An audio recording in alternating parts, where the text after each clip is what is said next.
A billionaire goes to a church and sees a poor girl on her knees holding a note. She says, "This is my last prayer to save my mother." He reads the note and bursts into tears. Ethan Marlowe woke up to the sound of rain tapping against his bedroom window. 2 years, 3 months, and 17 days. That was exactly how long it had been since Rachel passed away. He knew because he kept count. Every morning, the first thing on his mind was that relentless tally that refused to stop. The room still smelled like her perfume. Ethan never had the courage to wash the sheets on the side of the bed where she used to sleep. Her hairbrush still sat on the vanity, with a few strands of blonde hair clinging to the bristles. The red lipstick she wore on Sundays remained open on the dresser. At 30 years old, Ethan had built an empire. Marlowe Industries was synonymous with success, technology, and innovation. Forbes had listed him among the youngest billionaires in the country. He had everything money could buy: imported cars in the garage, a lakeside mansion, investments growing on their own. But none of that mattered since she was gone. He went downstairs to the kitchen and made coffee for one. Before, he always made coffee for two. Rachel loved her coffee strong, with a spoonful of sugar and a sprinkle of cinnamon. "Just like you," she used to say with a laugh, "strong but with a special touch that makes all the difference." The doorbell rang 3 times before he decided to answer it. On the other side was Margaret, his longtime executive assistant, holding a stack of documents. In her early 50s, her grey hair was always pinned in a perfect bun, and her reading glasses hung from a gold chain around her neck. "Mr. Marlowe, you need to sign these contracts today. The meeting with the Japanese investors is tomorrow and—" "Cancel everything," Ethan interrupted. "Not today." Margaret sighed. For the past 2 years, that had become his standard response to any commitment. The company ran on autopilot, managed by a competent team that had learned to make decisions without him. "Sir, with all due respect, Mrs. Rachel wouldn't want to see you like this." Ethan closed his eyes. Margaret had worked with them for 10 years. She knew Rachel. She knew what she was like. And she was right. Rachel always loathed it when he isolated himself for work. "Life happens while you're busy making other plans," she used to say. "Leave the papers on the desk. I'll sign them later." "Did you at least have breakfast? Should I cook something?" "I'm fine, Margaret. Thank you." Lie. He hadn't been fine for 2 years, 3 months, and 17 days. After Margaret left, Ethan stood in the entryway of the house. The rain had stopped, but the sky remained grey. It was the kind of day Rachel loved. She would say that overcast days were perfect for reflection. "On days like this, we can think without rush," she used to say, wrapped around him on the living room sofa. "No sun to distract us, no hurry to go anywhere. It's like the world pauses just so we can breathe." Without knowing why, Ethan grabbed his car keys. St. Mary's Church sat downtown in a neighborhood Ethan rarely visited. Rachel had attended there since she was a child. When they were married, she'd tried several times to get him to come along. "It's not about religion," she would explain patiently. "It's about community. About sitting in a place where everyone is equal, where it doesn't matter how much money you have or what car you drive." Ethan always found an excuse. A big meeting, a business trip, anything that sounded more urgent than sitting on a wooden pew for an hour. "One day you'll want to come with me," she said once, smiling in that way that made his heart race. "And when that day comes, I'll be waiting." She wasn't there waiting anymore, but maybe it was time to go. The church parking lot was almost empty. Only 3 cars, older models showing their wear, a Honda Civic with peeling paint, a 15-year-old Ford pickup, and a Toyota Corolla that had seen better days. Ethan stepped out of his BMW and looked up at the modest brick building before him. Red brick walls, stained glass windows depicting biblical scenes, and a wooden cross above the main entrance. A small, well-tended garden framed the doorway. It wasn't grand.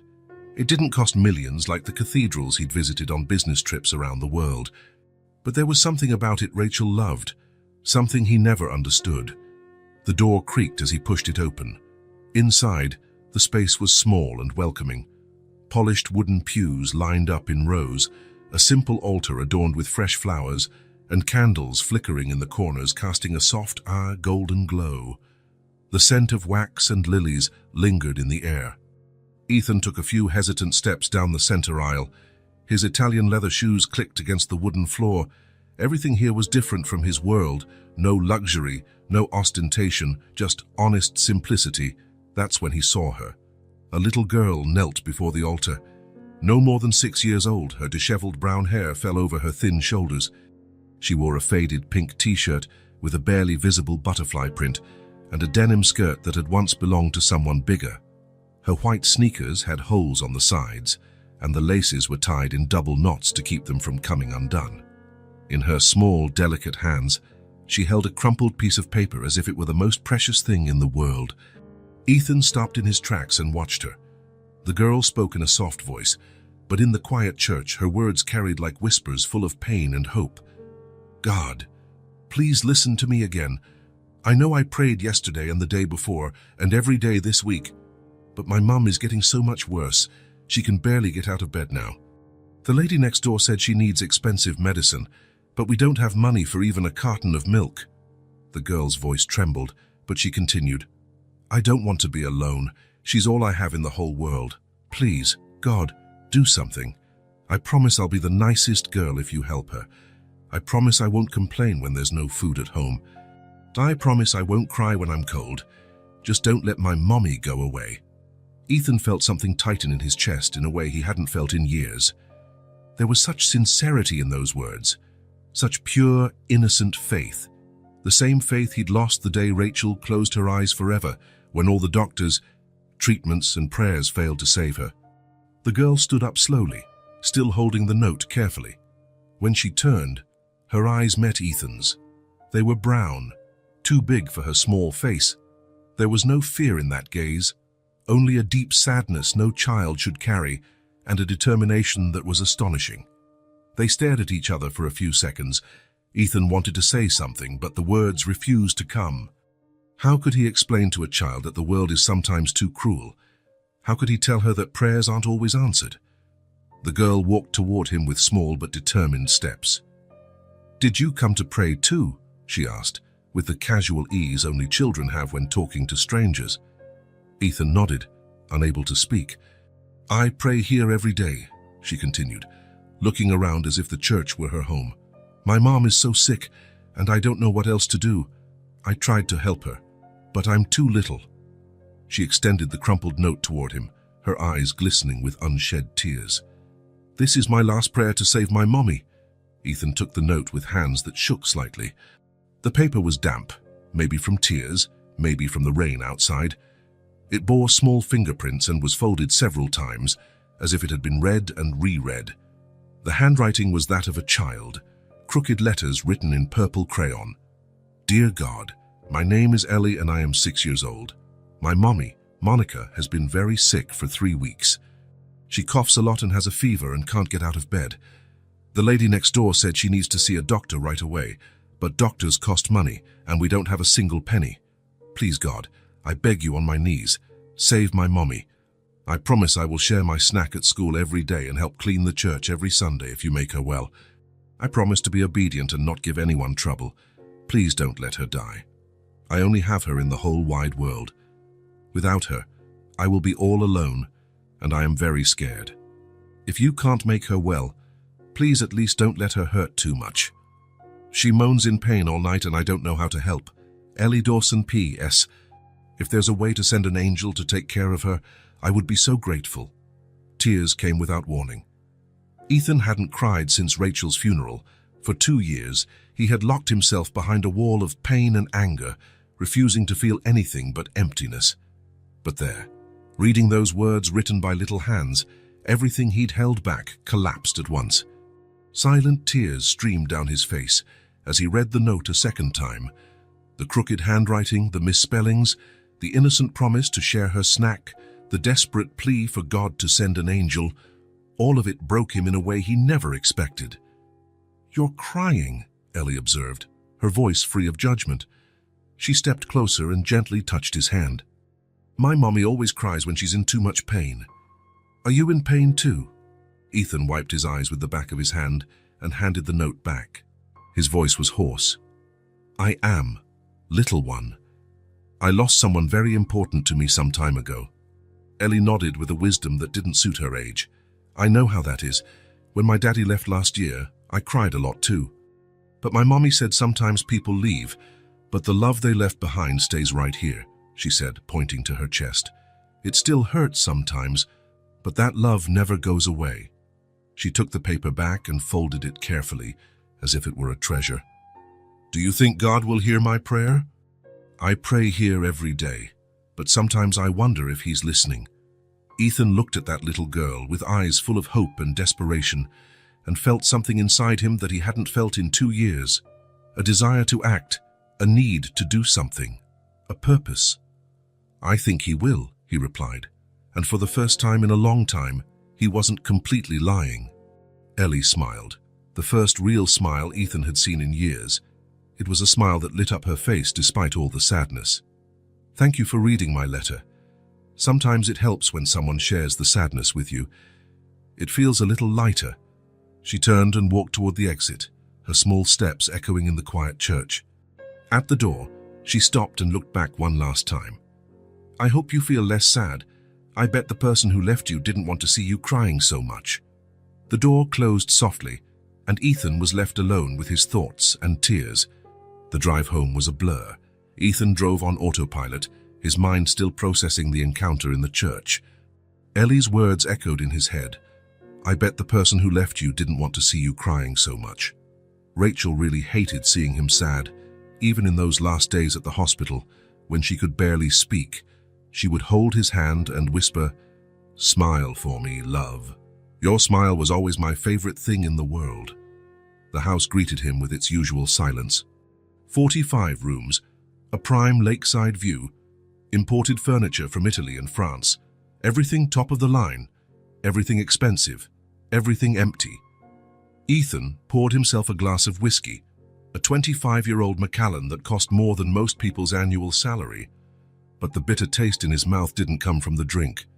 He sat in the leather armchair where he and Rachel used to unwind after hard days at work.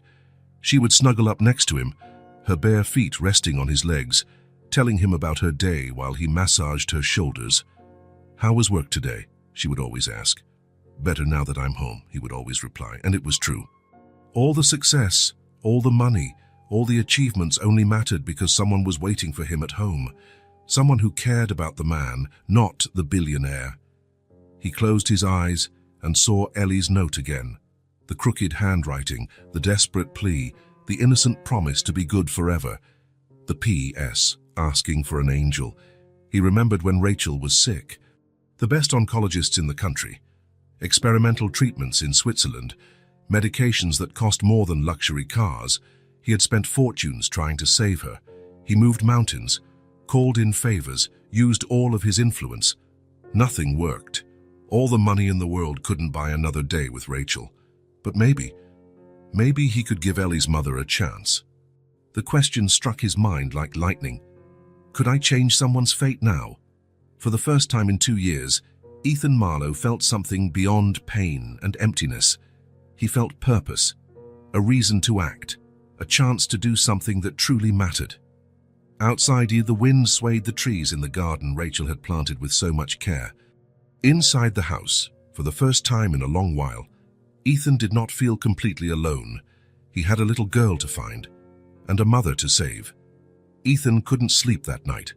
Every time he closed his eyes, he saw Ellie's face. Those big brown eyes too big for her age, her trembling voice begging God not to let her mother die. The words written in purple crayon, "I only have her in the whole wide world." At 5 in the morning, he gave up trying to rest. He showered, put on a pair of jeans and a simple t-shirt, clothes he hadn't worn in years. It made no sense to show up in that neighborhood wearing an Italian suit and shoes that cost more than most people's rent. Margaret arrived promptly at 8, as she had for the past 10 years. "Mr. Marlowe, you look different today." "Cancel all my appointments this week, Margaret.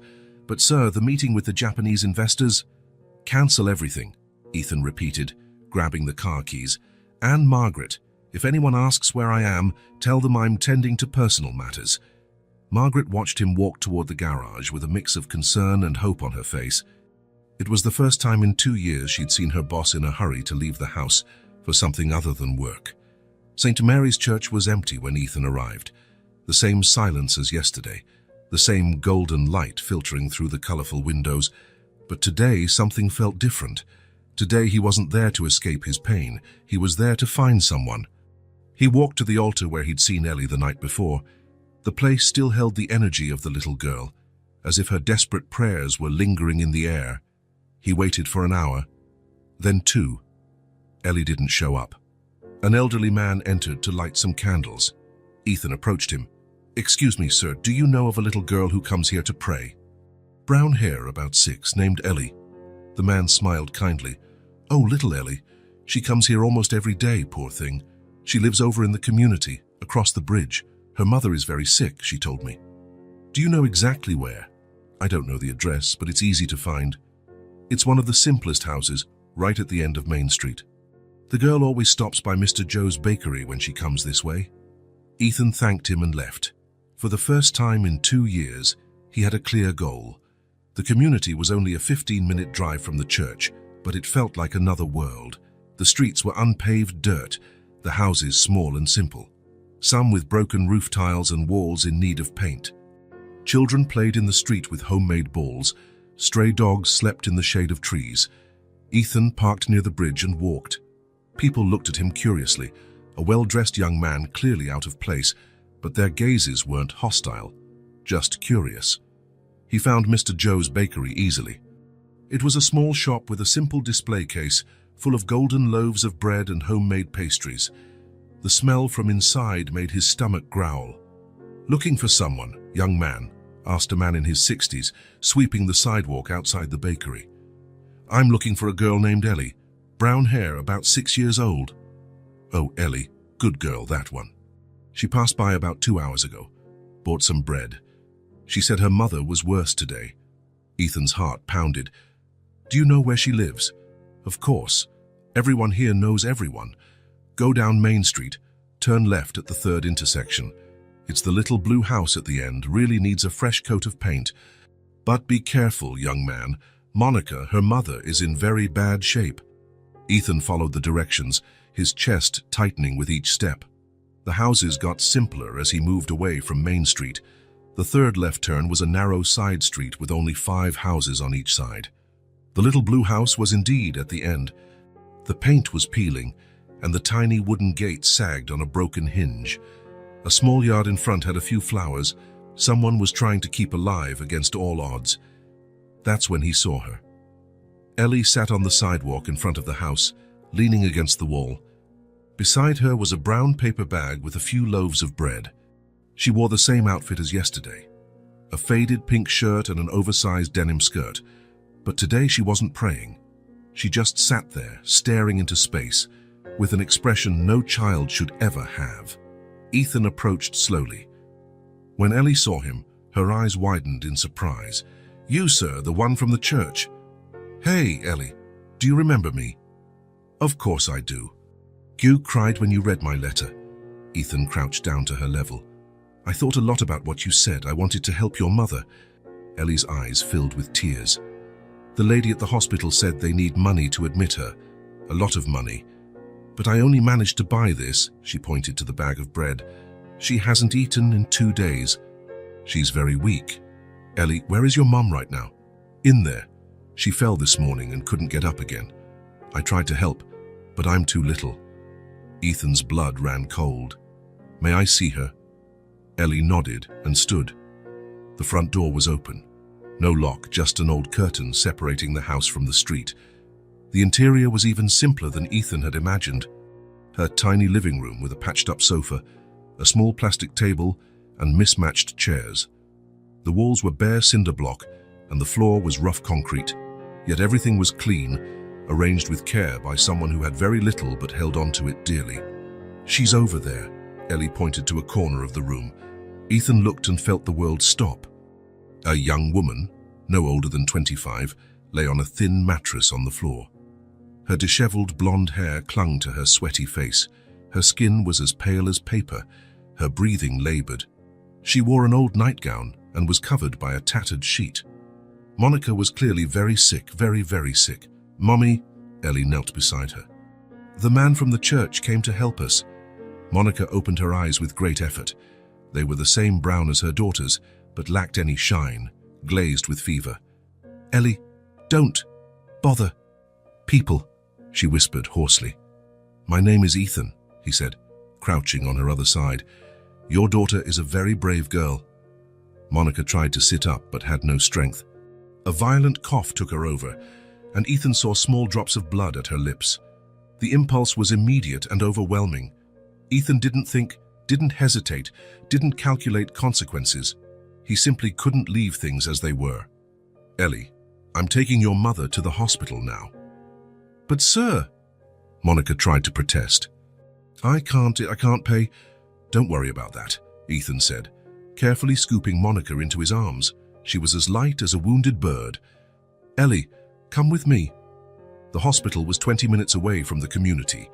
Ethan drove as fast as he could, Monica unconscious in the back seat, Ellie holding her hand and whispering, "It will be okay, Mommy."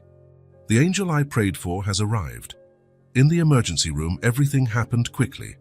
Ethan gave his name at reception, and doctors, nurses, and a stretcher appeared. Monica was taken inside while he handled the paperwork. "Do you have insurance?" the receptionist asked. "Private." "I want a private room, the best doctors available." "Sir, you'll need a credit card authorization for—" "You won't," Ethan said, handing over a black card. "Do whatever is necessary. Money is no object." Ellie sat in a blue plastic chair, swinging her legs, when the doctors returned. "Severe pneumonia," the doctor explained. "Probably been going on for weeks. Another day or two more and—" He didn't finish the sentence. "Will she be okay?" Ellie asked, running to the doctor. "She will," he replied. "It will take some time, but with the right treatment, your mother will recover." That's when Ellie broke down. All those weeks of fear, the burden of responsibility no 6-year-old should have. Nights without sleep caring for her mother, desperate prayers, all of it came rushing out at once. "Is she going to die? Are you going to leave her there alone?" she cried, clutching Ethan's shirt. Ethan knelt and pulled her into his arms. Ellie was small enough to fit entirely in his embrace, trembling with equal parts relief and fear. "You're not alone anymore," he said, feeling something break and then rebuild inside his chest. "I promise." They spent the rest of the day at the hospital. Monica was admitted to the best available room overlooking the garden with all the necessary equipment. The doctors began treatment immediately. Strong antibiotics, IV fluids, oxygen. Ethan took care of everything. He talked to the doctors, signed forms, and made sure Monica got the best possible care. For the first time in 2 years, his money was serving something that truly mattered. Ellie stayed by her mother's side. Sitting in a chair next to the bed, she held Monica's hand and told her about her day. "Mummy, Mr. Ethan is so nice. He brought us to the hospital in a car. And you know what? The doctors said you will get better, that you just needed the right medicine." Monica was asleep, but Ethan was sure she heard every word. Late in the afternoon, a nurse brought dinner for Ellie, a plate of rice, beans, chicken, and vegetables. The girl's eyes lit up. "Can I eat all of this?" "Of course, sweetie," the nurse said with a smile. Ethan watched Ellie eat with an appetite that showed how many meals she had skipped in the past weeks. With every bite, she looked at her mother sleeping and whispered, "When you wake up, I'll share my food with you again." At 8 that evening, Monica woke up. She was more lucid, breathing easier. "Ellie," she called in a weak but clear voice. "Mommy, you're okay." "The doctor said you'll be fine." Monica looked around the room, clean, modern, with fresh flowers on the bedside table. Where are we?" "In the hospital, Mommy. Mr. Ethan brought us here." Monica searched for Ethan with her eyes. He sat in a chair in the corner, watching the reunion. I can't pay for this," she said, tears streaming down her face. "How you don't need to pay a thing," Ethan replied. "Your daughter taught me something important yesterday. Let me give back." Monica tried to speak, but no words came. She simply squeezed Ellie's hand and closed her eyes, relieved for the first time in weeks. Ethan stayed until Ellie fell asleep in the chair beside her mother's bed. A nurse brought a small blanket and covered the girl kindly.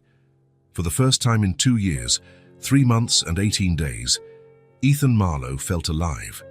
Not happy, He would always carry the pain of losing Rachel, but alive, with purpose.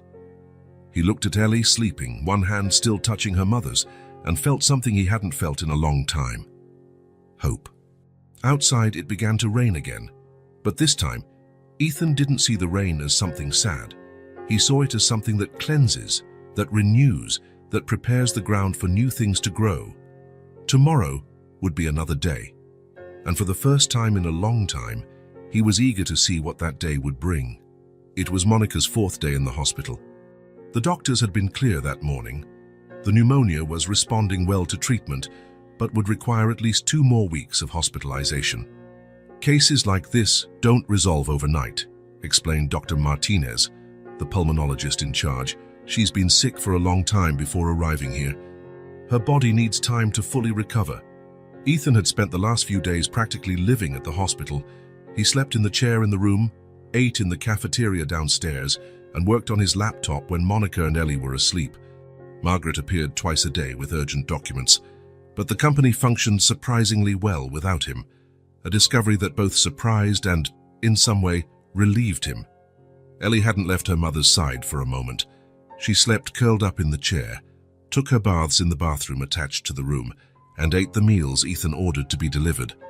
She talked endlessly to Monica, telling stories, singing songs she'd learned in class, drawing with colored pencils a kindly nurse had given her. But today, Monica looked noticeably better, sitting up in bed with ease, breathing comfortably, color returning to a face that had been pale for so long. "Ethan," she called when Ellie went to get water in the hallway. "I need to talk to you about something important." He came to her bedside. In the past days, he'd learned much about Monica Dawson. She was 24, working as a cleaner in 3 different houses to support her daughter. Her ex-husband had disappeared when Ellie was a baby, leaving only debts behind. Monica had no family. Her parents died when she was a teenager, and she grew up in shelters until she turned 18. "You saved our lives," she said, tears in her eyes, "not only by bringing me to the hospital, but by giving us hope when I thought we had none." "You don't need to thank me, Monica." "I do. And I know you have your own pain to deal with." "Ellie told me you lost your wife." Ethan nodded. In the past days, he'd told Ellie a bit about Rachel, how they met, what her smile was like, how she loved planting flowers in the garden. The girl listened with the understanding of someone who knows loss, even at her young age. "The doctor said I'll be here 2 more weeks," Monica continued, "and I'm very worried about Ellie. She can't stay in the hospital every night. It's no place for a child. She can stay as long as needed. No, Ethan, she needs routine, a proper bed, somewhere to play. She needs to go to school. She's already missed a week of classes." Ethan realized where Monica was going but waited for her to speak. I wanted to ask you a very big favor. Bigger than anything you've done for us so far." Monica took a deep breath. Could you take care of Ellie for these 2 weeks? Bring her to your home. I know it's a lot to ask. I know you barely knew us until a few days ago. I know you have your own life, your company." Her voice trembled. "But I have no one else in the world, Ethan. And she's attached to you in a way I've never seen. She talks about you all the time when she thinks I'm sleeping." Tears streamed down Monica's face. "I trust you. I don't know why, but I trust you completely. Maybe it's because Ellie prayed so hard for an angel, and you appeared exactly when we needed you. Maybe it's because I see in your eyes that you know what it's like to lose someone you love." Ethan felt something shift in his chest. For 2 years, he had run from any emotional responsibility. Now Monica was offering precisely that, the chance to care for someone, to matter in someone's life again. "Monica, I would be honored to take care of Ellie. Are you sure? She can be a handful. She's curious, asks a lot of questions, sometimes wakes up at night with nightmares." "I'm sure." Monica held his hands. "Thank you. I have no words to express my gratitude. You're giving me a chance to recover without worrying if my daughter is okay." Just then, Ellie ran back into the room. "Mommy, the nurse said you're much better today." "I am, sweetheart, and I have news for you." Ellie sat on the edge of the bed, her eyes wide with curiosity.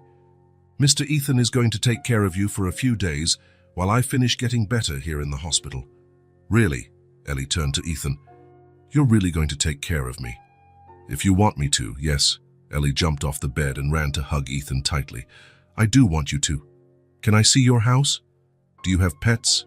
Do you have a garden? Can I help you cook? Monica laughed, the first genuine laugh Ethan had heard from her. Slow down, little one. One question at a time. Ethan's house was a 30-minute drive from the hospital. During the ride, Ellie didn't stop talking for a second. Is your house very big? Does it have a pool? Do you like cartoons? What's your favorite food? Do you know how to make pancakes? My mommy makes the best pancakes in the world, but she can teach you when she gets out of the hospital. Ethan answered every question patiently, smiling at the girl's endless energy. How long had it been since he heard so much life inside a car? How long since he truly smiled? When they arrived at the gate, Ellie fell silent for a few seconds. Wow, was all she could say. The mansion towered before them.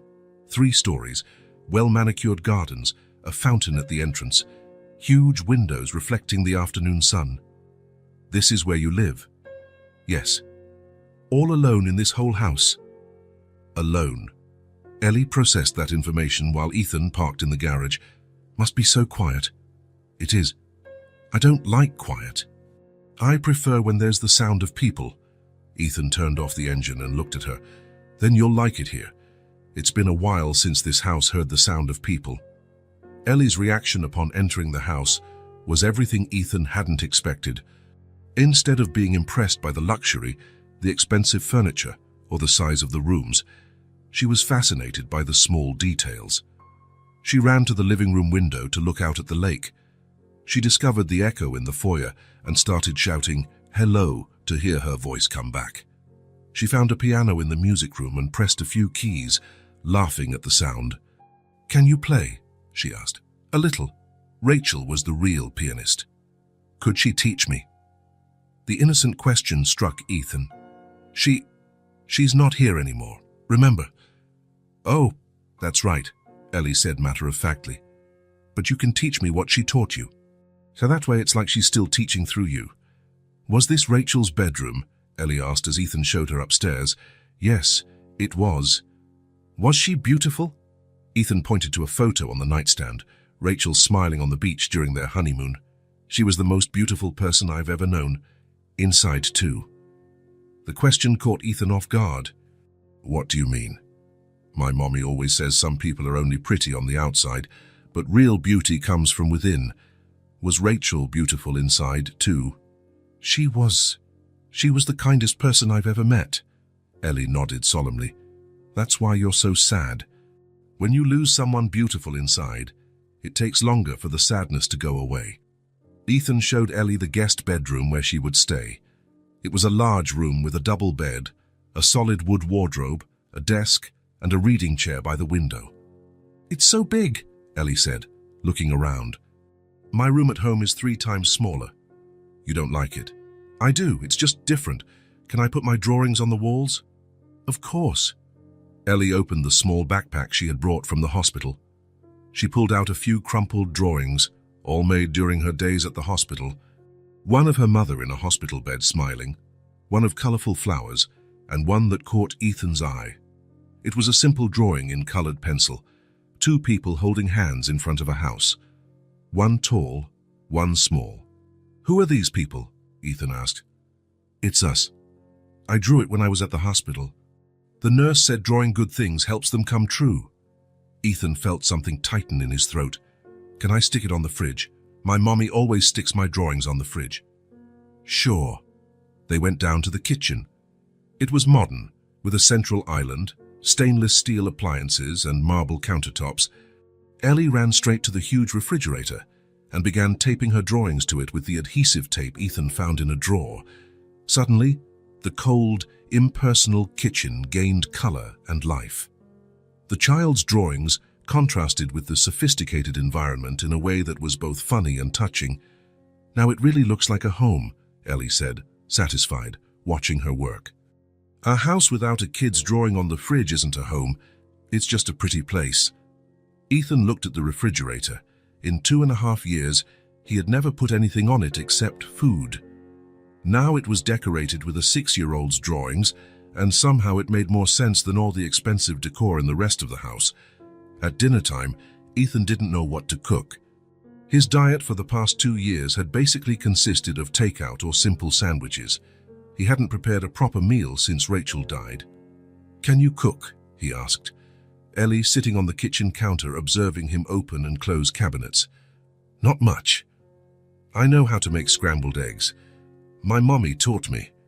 "Want me to teach you?" Ethan laughed, the first genuine laugh he'd had in a long time. "I think that would be a good idea." Ellie took over the kitchen with the seriousness of a professional chef. She taught Ethan how to crack eggs without getting shells in the pan, how to stir at the right speed, and how to add a little milk to make them creamier. "The other key is not to rush," she explained, standing on a chair to reach the stove. "Food made in a hurry doesn't taste good. You have to make it with love." They ate at the kitchen table, scrambled eggs, toast, and orange juice. The meal was simple, but Ethan couldn't remember a more delicious bite. "Do you live alone?" Ellie asked, stirring her eggs with a fork. "Yes, since Rachel passed away." "Yes. You had a wife?" Ethan stopped chewing. The question, asked with the innocence of a child, hit him hard. "I did. She meant everything to me." Ellie nodded with understanding. "My mommy means everything to me, too." The silence that followed wasn't uncomfortable. It was a silence of mutual understanding. Two people who knew what it meant to love someone more than life itself. Two people who knew the fear of losing that someone. Ethan looked at Ellie, messy hair, a shirt stained with egg, speaking about her mother with the same love he felt for Rachel, and felt something ignite in his chest. It wasn't happiness, not yet, but it was something, a connection, a purpose, a reason to care again. "Thank you for taking care of me," Ellie said quietly, breaking his thoughts. "Thank you for letting me take care of you." She smiled, and in that smile, Ethan saw a future different from what he had imagined for himself. Not a future without pain. He would always carry Rachel's absence, but a future where that pain could coexist with other things. Good things, things worth living for. Outside, night had fallen. Ethan Marlowe's big, silent house was no longer silent. It was filled with questions, laughter, drawings on the fridge, and scrambled eggs made by small hands. It was full of life again, and for the first time in 2 years, 3 months and 21 days, it felt not only right, but necessary. It was almost 9 o'clock when Ellie began to yawn. They had spent the rest of the afternoon exploring the house. Ellie discovered the library and was fascinated by so many books on shelves that reached the ceiling. She found Ethan's office and pretended to work at a huge desk, signing important papers with the seriousness of an executive.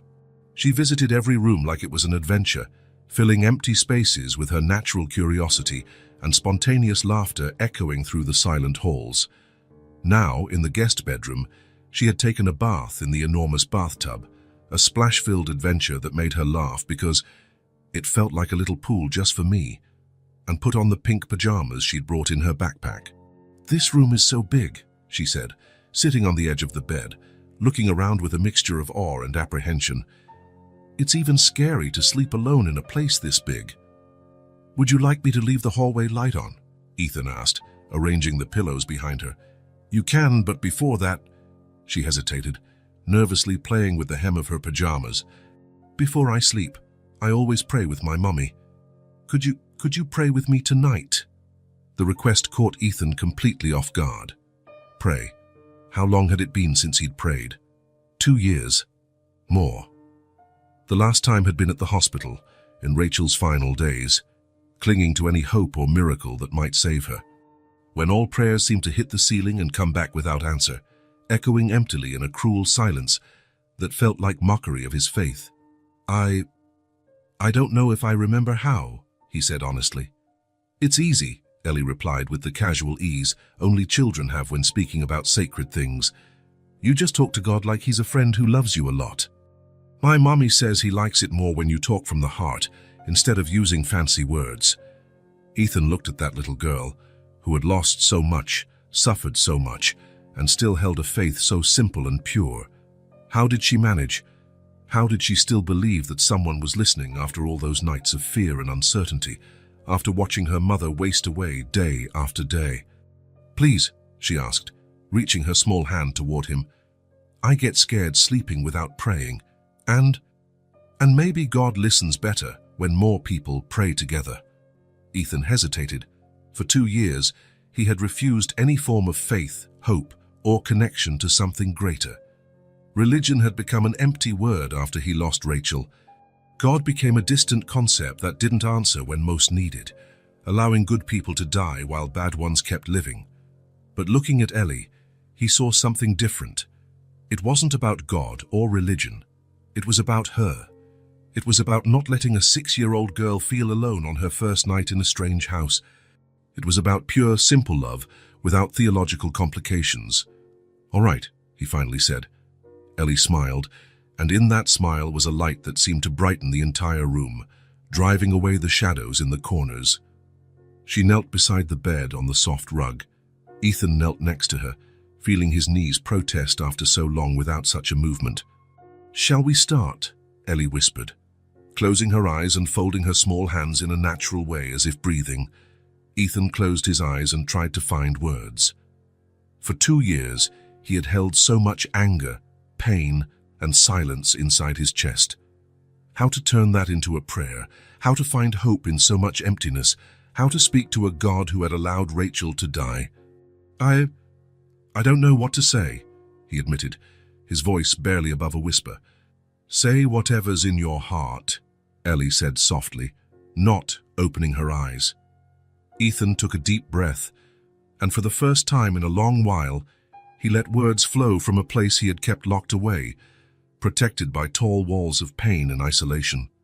"God, if you're there, if you're listening," he began, his voice shaky and uncertain. "I don't know how to do this anymore. It's been so long since I talked to you, and honestly, I was angry, very angry with you."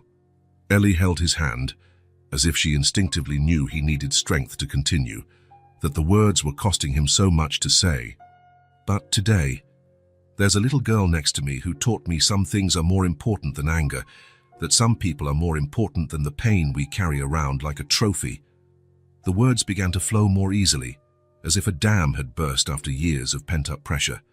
"Please take care of Monica, Lord. Make her well soon. Ellie needs her more than anything in the world. And take care of Ellie too. She's brave. Braver than any adult I know, but she's still just a child. She shouldn't have to carry so much worry on her small shoulders." Ethan paused, feeling something shift in his chest. It wasn't faith exactly. It was something deeper. It was pure love, without expectations, without bargaining, without conditions. "And if Rachel is there with you, tell her I'm trying, that I'm trying to live again, not just exist, like she always wanted me to." Ellie squeezed his hand tighter, a small gesture of support that meant more than any comforting words. "Now it's your turn, little one," Ethan whispered. "Thank you, God, for sending Ethan to take care of us," Ellie began with the simplicity only children have when speaking about sacred things. "Thank you for making my mommy better. Thank you for this big, beautiful house, and for the yummy food, and for having someone who doesn't get mad when I ask too many questions." She paused and opened one eye to look at Ethan, as if she wanted to make sure he was hearing every word. "And please, help Ethan to not be so sad anymore. I know he misses Rachel, but I think she doesn't want him crying every day. Take care of them both, her in heaven and him here with me." "Amen," they said together, their voices blending in the sacred silence of the room. They stayed silent for a few moments, still kneeling side by side. Ethan felt different. Not healed, not whole, but less empty. As if something hardened inside him had softened a bit, letting light in through the crack. "Thank you," Ellie said, standing up and climbing into bed, still sleepy. Ethan tucked her in under the blanket and, on a natural impulse that surprised him, kissed her gently on the forehead, a gesture so spontaneous and fatherly that it caught him off guard. "Good night, little one." "Good night, Ethan. Dream sweet dreams." Ethan was descending the stairs when he remembered the blanket. The night was colder than expected, and the guest room sometimes got chilly because of the large windows overlooking the lake. Ellie was small and came from a simple home. She was probably used to smaller, cozier rooms where heat stayed where it belonged. He remembered that Rachel kept extra blankets in her office closet, the office he hadn't entered in 2 years, 3 months, and 22 days, the place that had become an untouched sanctuary, a museum of the life they had shared. He went back up, past Ellie's room, already sound asleep, breathing softly like only children do after a day full of discoveries, and stopped in front of Rachel's office door. The door had been closed since the day she died. Ethan had locked it and never reopened it. He couldn't. It was the place where she spent her mornings working on her charity projects, planning fundraising events, writing loving letters to distant friends. Now, for the first time in over 2 years, he turned the doorknob with trembling hands. The air was heavy, smelling musty, filled with time-frozen memories. The curtains were drawn, casting an eternal half-light that seemed to suspend the room in a time warp. Ethan flipped on the light and for a moment leaned against the wall, overcome by an overwhelming wave of conflicting emotions. Everything was exactly as Rachel had left it. The desk was organized with military precision, with a coffee mug still in place from the last morning she sat there. The sunflower mug he'd given her on their first wedding anniversary. Papers were stacked with obsessive care. Pens were arranged in the handcrafted holder they bought together on a romantic trip to Tuscany. It was as if she could walk in any moment and resume her work, smiling in that way that made the world feel brighter and full of possibilities. Ethan walked to the closet, trying to focus only on finding a blanket. He opened the doors and started looking through the meticulously organized shelves. That's when he saw the boxes. 3 brown cardboard boxes, all labeled in Rachel's careful handwriting. For Ethan, when you're ready. He had never seen these boxes before. When had she prepared them? During sleepless nights when her pain was too intense to sleep. And why had she never mentioned them? The first box was right where the blankets should have been. With trembling hands, Ethan picked it up. It was surprisingly light, but he could feel it contained important things, objects carrying heavy meaning. He placed it gently on Rachel's desk and stared at it for long minutes, as if it were an emotional bomb that could shatter the fragile balance he'd built. When you're ready. The words echoed in his mind like a mantra. Would he be ready now? After more than 2 years avoiding anything that deeply connected him to Rachel, after all that time running from his memories, he took a deep breath and opened the box with reverent care. On top was a cream envelope with his name written by hand. Rachel's handwriting, the delicate, elegant letters he knew like the back of his hand, the writing he'd seen on birthday cards, grocery lists, loving notes left on the fridge as little surprises. His hands trembled violently as he took the envelope. Inside it he could feel some sheets of paper. His heart raced so much that he had to sit down in Rachel's chair, taking deep breaths to calm himself and try to control the avalanche of emotions. He opened the envelope slowly, as if handling something sacred and extremely fragile. The letter was written in the same delicate handwriting, on stationery embossed with their initials, E, M, and R, M. She had planned every detail, every moment of this future encounter, knowing that one day he would need these words. Ethan began to read, and it was as if Rachel's voice came back to life, whispering in his ear with that affectionate tone that always calmed him. My love, if you're reading this, it means I'm not here anymore. It wasn't easy. The last years were hard, the treatments, the pain, the exhaustion. But I was happy anyway, because you were with me, because you took care of me with love until the end. I know your grief will be deep. I know your silence will weigh heavily. But please, don't live trapped in it. You are a good, generous man, someone who makes a difference. I knew that heart of yours, and I loved every part of it. I hope, with all my soul, that one day you find a way to move on and allow yourself to live again. You deserve it. With all my love, Rachel. Tears came without warning, like a storm after a prolonged drought.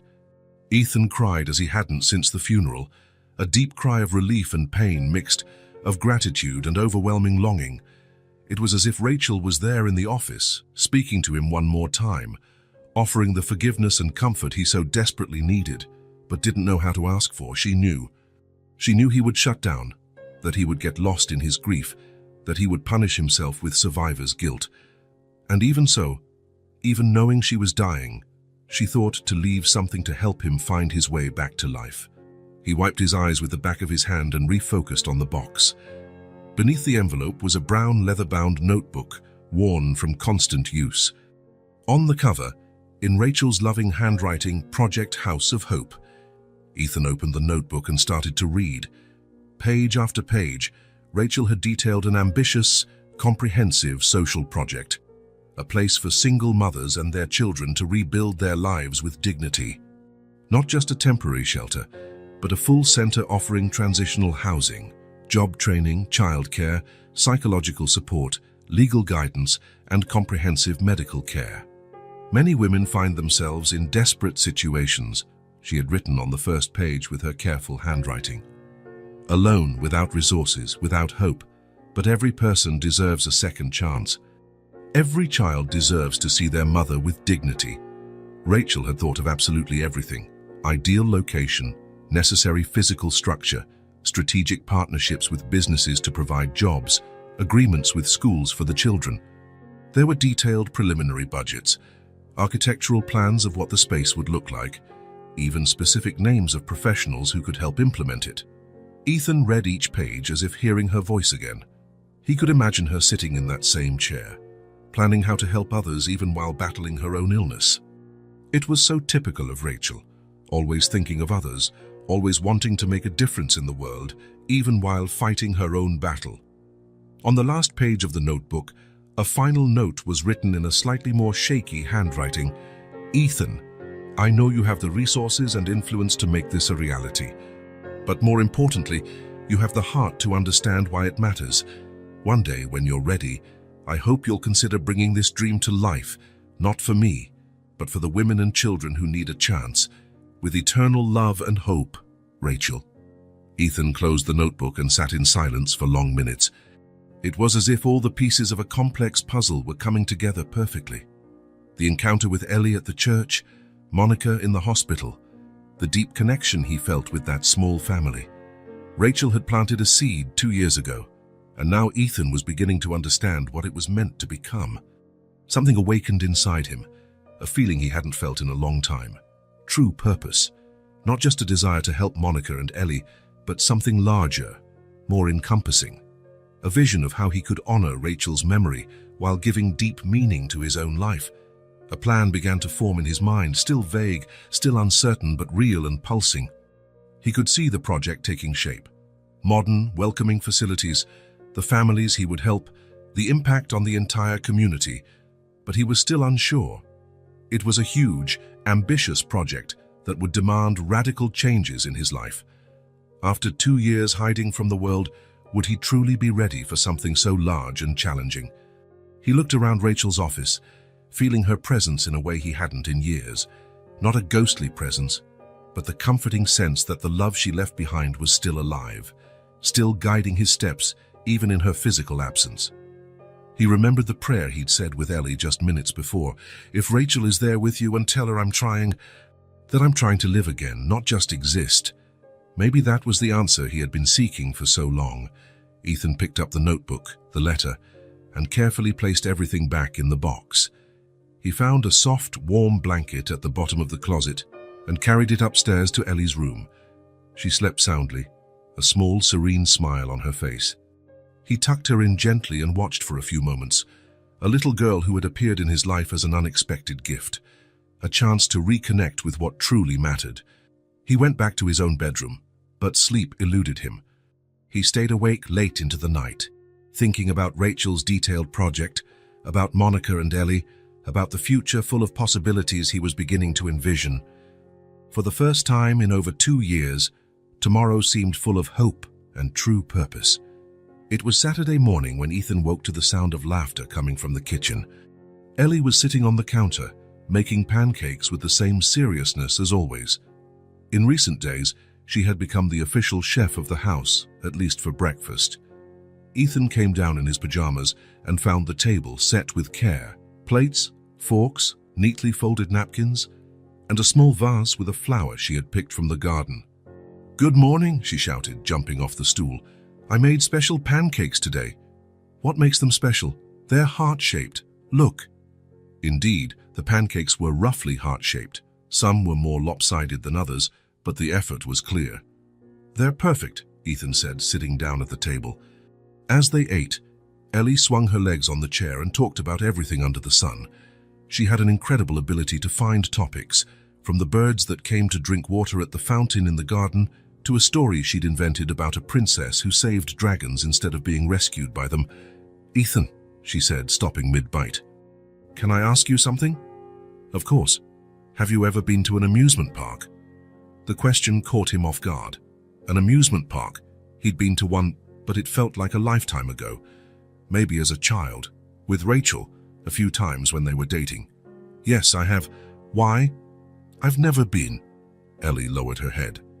My mommy always said one day we'd go see you when we had money to spend on fun stuff, but we never did. Ethan felt something tighten in his chest. A 6-year-old girl who had never been to an amusement park, never ridden a Ferris wheel, never had cotton candy, never won a stuffed animal at a game booth. Would you like to go today? He asked before thinking it through. Ellie's eyes widened. Really? Can I really go? Of course. It's Saturday. We have the whole day. Ellie jumped off her chair and ran to hug him so tightly he almost fell over. Thank you, thank you, thank you. I'll grab my backpack. The park was 40 minutes from town. During the drive, Ellie didn't take a single break from talking. She asked about every ride, wanted to know if they were scary, if she was tall enough for all of them, if giant teddy bears really existed as prizes. My mommy always said amusement parks are magical places, she said, nose pressed against the car window, that they're where dreams come true for a day. When they arrived in the parking lot, Ellie fell silent for a few moments, taking in the colorful entrance of the park. She could hear music, excited screams, and the hum of rides in operation. It's bigger than I imagined, she whispered, and we haven't even gone in yet. Ethan smiled. They bought tickets and passed through the turnstiles. Ellie held his hand tightly, as if to make sure it wasn't all a dream. The park was crowded, families walking with kids running ahead, groups of teenagers, couples holding hands. The smell of popcorn, cotton candy, and hamburgers filled the air.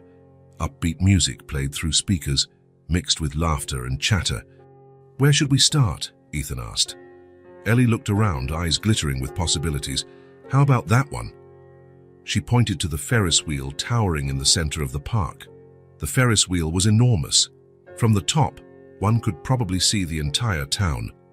Ethan admitted to himself he was a bit afraid of heights, but seeing the excitement on Ellie's face, he said nothing.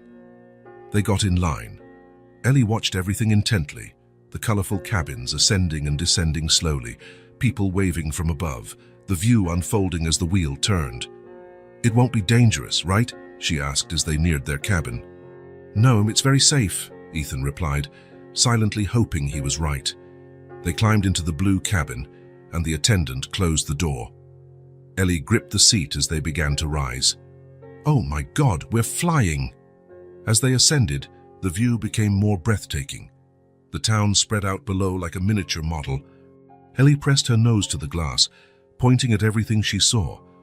Look, Ethan, can we see our house from here? That big mansion there must be yours. I think it's that one over there, he said, chuckling at her excitement. When they reached the top, the cabin paused for a few moments. Ellie fell silent, drinking in the view. It's beautiful, she whispered. It's like we're giants and the world is small. Ethan looked at her instead of the scenery. Her face was aglow with pure joy. When was the last time he saw someone that genuinely happy over something so simple? After the Ferris wheel, they went to the bumper cars. Ellie laughed so hard she got hiccups. Then they tried the haunted house, where she clutched Ethan's arm, pretending to be scared but actually loving the thrill. Can I have ice cream now? She asked as they exited. Sure. They went to the park's ice cream stand. Ellie took 10 minutes to decide from all the flavors on offer. She finally chose a triple scoop, chocolate, strawberry, and vanilla, with chocolate syrup and colorful sprinkles. It's the biggest ice cream of my life, she said, trying to balance the cone. They sat on a bench to eat. Ellie savored the ice cream slowly, as if she wanted it to last forever. Ethan, she said, licking her fingers. Thank you for bringing me here. Thank you, I'm having fun too. It was true. He hadn't had real fun in years, Seeing everything through Ellie's eyes made things seem new and magical again. After the ice cream, they went to the game booths. Ellie stopped in front of one where the prize was a giant teddy bear. "It's so big," she sighed. The game was to knock down bottles with a ball.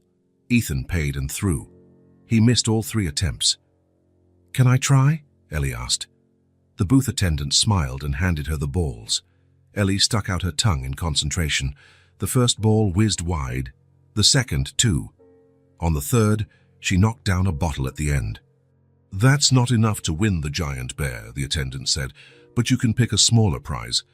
Ellie chose a small blue teddy bear that fit perfectly in her arms. "It's perfect," she said, hugging the little bear. "I'll call him Friend." Ethan paid for 3 more attempts, and 3 more, and 3 more.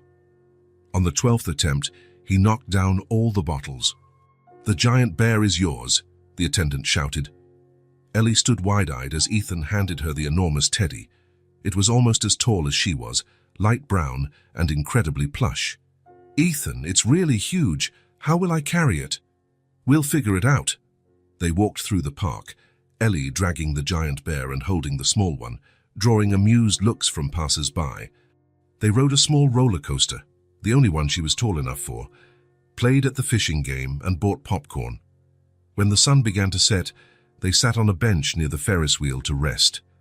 Ellie held both bears in her lap, a box of popcorn in her mouth, radiating happiness as bright as light. "Ethan," she said, suddenly serious. "What is it?" "This is the best day of my life." The words, spoken with such sincerity, brought tears to Ethan's eyes. "It's the best I've had in a long time, too," he replied, his voice thick. Ellie looked up at him with those huge brown eyes. "Really? Really?" She smiled and snuggled next to him on the bench, hugging both bears. "When my mommy gets out of the hospital, can I bring her here too?" "Of course, we will bring her, yes. And will we ride the Ferris wheel together?" "We will." "And will she get a bear too?" "She will get the biggest bear there is." Ellie laughed and went back to eating popcorn.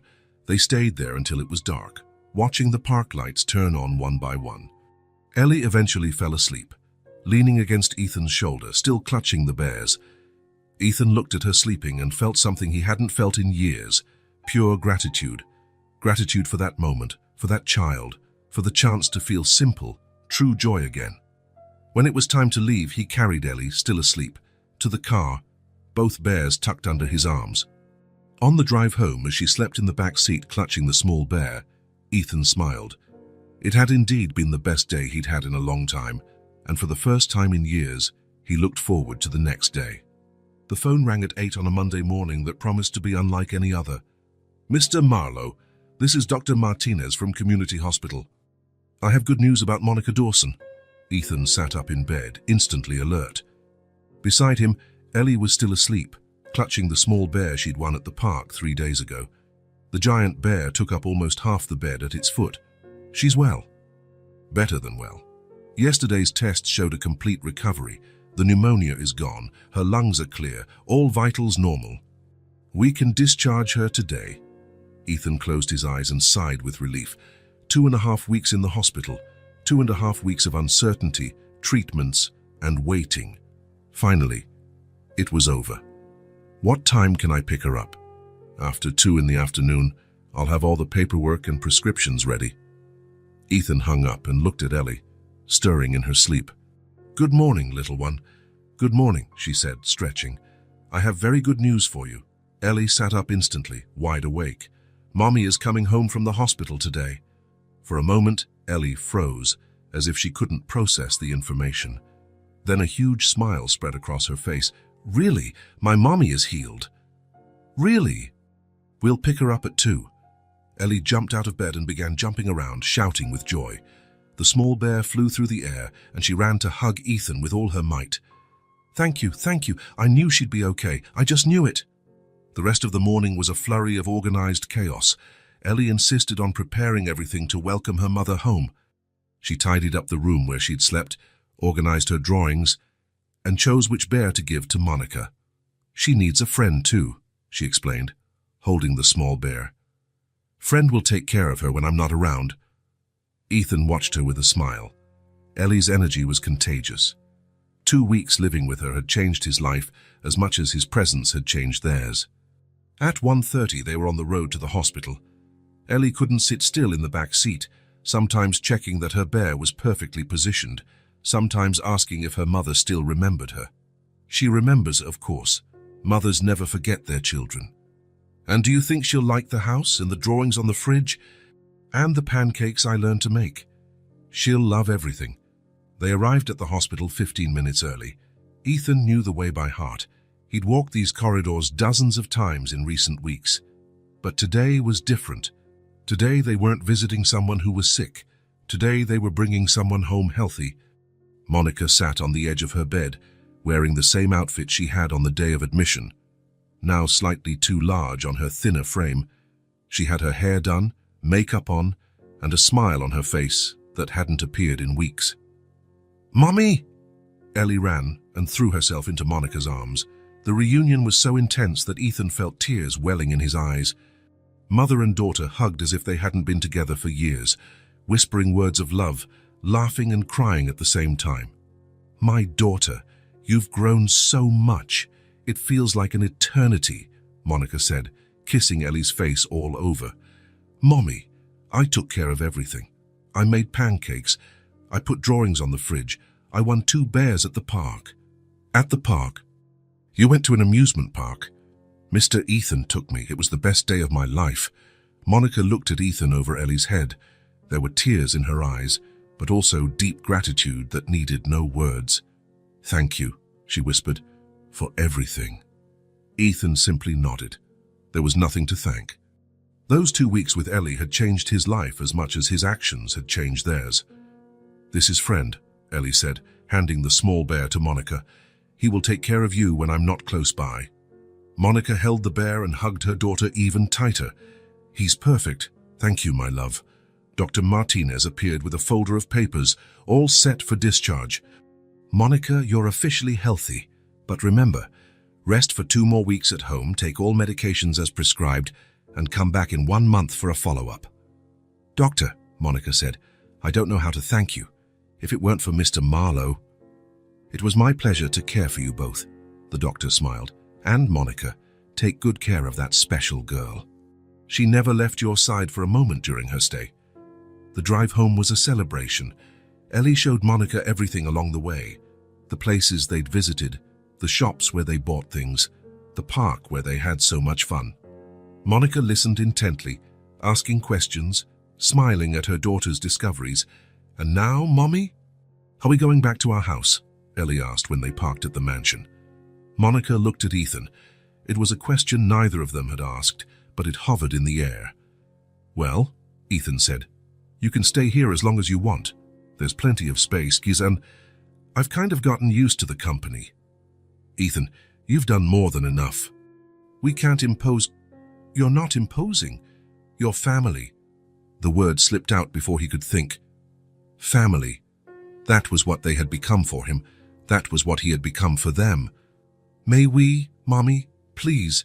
I love it here so much," Ellie pleaded. Monica looked at her daughter, then at Ethan, then at the house where her daughter had found safety and love. "If you're sure—" "I'm absolutely sure." They entered the house together. Monica was impressed by everything, the size, the beauty, but most of all by the drawings Ellie had put around the fridge. "You've turned this house into a home," she told her daughter. "It was Mr. Ethan's idea. He said a house without a child's drawing on the fridge isn't a home. It's just a pretty place." Monica smiled at Ethan. "He's right." They spent the rest of the afternoon together. Monica rested on the sofa while Ellie told every detail of the last 2 weeks. Ethan made coffee, prepared snacks, and watched this family reunite. He felt at peace. Deep, complete peace. Not the empty peace he had felt these past 2 years, but a peace full of purpose, love, and a future. Later, when Monica and Ellie were asleep, Ethan went up to Rachel's office. He still came there sometimes, not to cry, but to connect with the good memories. He picked up her photo on the desk, Rachel smiling on the beach during their honeymoon. "Thank you," he whispered, "for teaching me that love doesn't end, for giving me the chance to be a father without being a father, to have a family without forgetting you." He returned the photo and went downstairs. Monica was in the living room, reading. Ellie slept on the sofa. "I'll take her to bed," Ethan said. "We'll both take her," Monica replied. They carried Ellie together up to her room.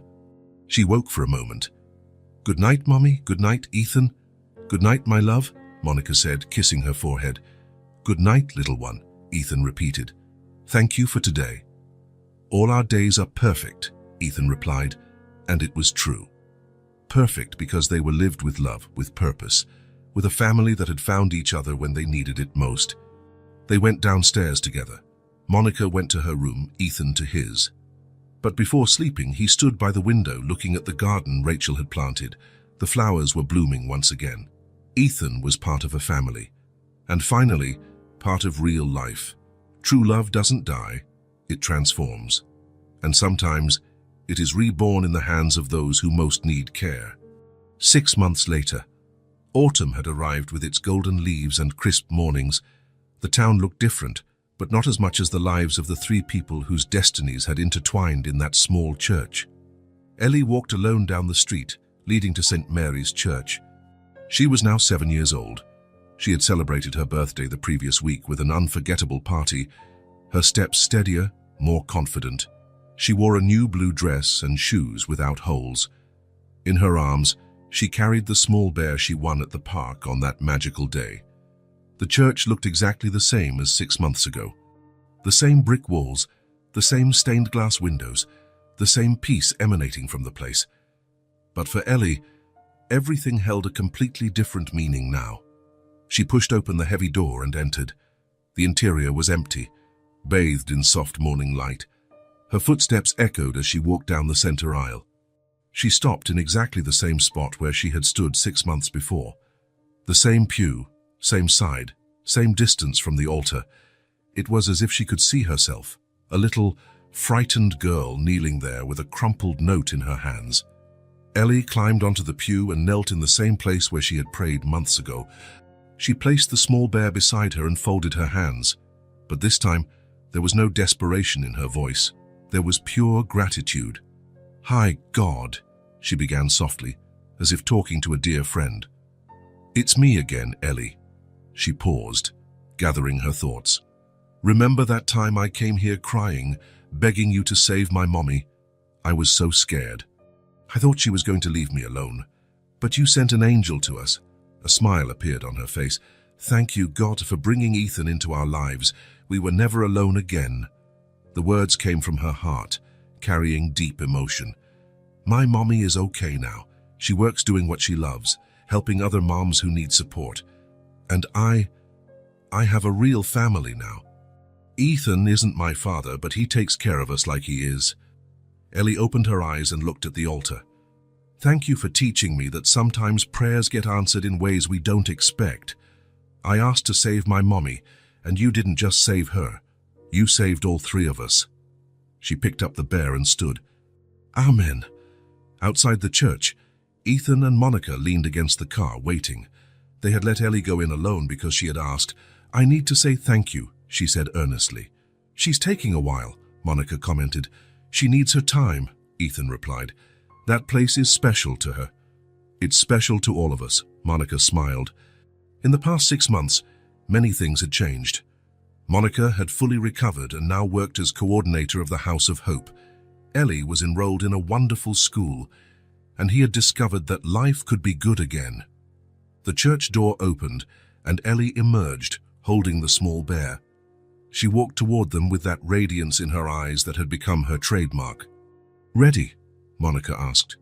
"Ready," Ellie replied, running to hold both of their hands. They walked together the 3 blocks from the church to the House of Hope. It was a walk they often made. Ellie liked to show other children the special places in her life. The House of Hope building stood before them, modern and welcoming. Glass and brick walls, well-kept gardens, a playground where children played. A discreet sign at the entrance read, "House of Hope, a new beginning for every family." 6 months of intense work had transformed Rachel's notebook project into a tangible reality. Ethan had purchased land in the heart of town, hired top architects, and mobilized his network of contacts. But more than that, he'd put his heart into every detail. The House of Hope wasn't just a shelter. It was a comprehensive center that offered temporary housing for up to 20 families, daycare for the children, job training courses for mothers, psychological support, and partnerships with local businesses providing employment opportunities. "Look, there are new kids here today." Ellie pointed to the playground. "They arrived yesterday," Monica explained. "A mom with 3 children." Ethan felt that familiar pang in his chest. Each new family that arrived at the House of Hope was a victory, but also a reminder of how many people still needed help. They entered the building. The lobby was bright and spacious, decorated with drawings made by the children living there. One entire wall was dedicated to Ellie's artwork. She had become an unofficial kind of sponsor for the place.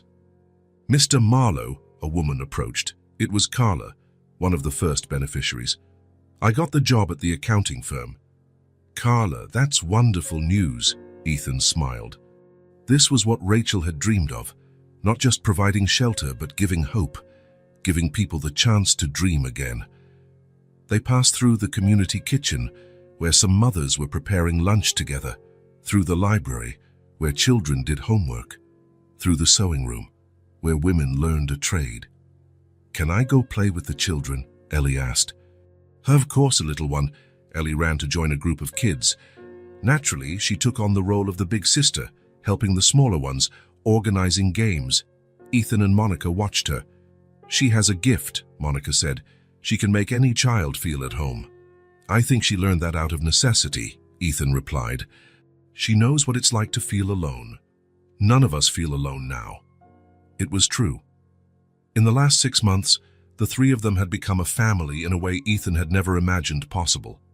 It wasn't the family he had planned with Rachel, but it was the family life had given him. "Do you think Rachel would be proud?" Monica asked. Ethan looked around the House of Hope. He saw families rebuilding, children playing safely, mothers regaining dignity. "I think she would be more than proud," he said. "I think she would be happy." "And you? Are you happy?" Ethan looked at Ellie playing, then at Monica, then at everything they had built together. "I am. For the first time in a long time, I'm truly happy." Later, as the sun began to set, the 3 returned home. Ellie told them about the new children. Monica spoke about next week's projects. Ethan listened with a smile on his face. That night, after Ellie fell asleep clutching her 2 bears, Ethan went up to Rachel's office. He still went there sometimes, not to cry, but to connect with good memories. He picked up her photo on the desk, Rachel smiling on the beach during their honeymoon. "Thank you," he whispered, "for teaching me that love doesn't end, for giving me the chance to be a father without being a father, to have a family without having to forget you." He put the photo away and went down. Monica was in the living room, reading. Ellie slept on the sofa. "I'll take her to bed," Ethan said. "We'll both take her," Monica replied. They carried Ellie together to her bedroom. She woke for a moment. "Good night, Mommy." "Good night, Ethan." "Good night, my love," Monica said, kissing her forehead. "Good night, little one," Ethan repeated. "Thank you for today." "All our days are perfect," Ethan replied. And it was true, perfect, because they were lived with love, with purpose, with a family that had found each other when they needed it most. They went downstairs together. Monica went to her room, Ethan to his. But before sleeping, he stayed by the window looking out at the garden Rachel had planted. The flowers were blooming again. Ethan was part of a family, and finally, part of a real life. True love doesn't die, it transforms. And sometimes it is reborn in the hands of those who most need care. If this story touched your heart, subscribe to the channel and turn on notifications so you don't miss the next ones. Leave a like because it helps this story get recommended to more people. See you in the next story.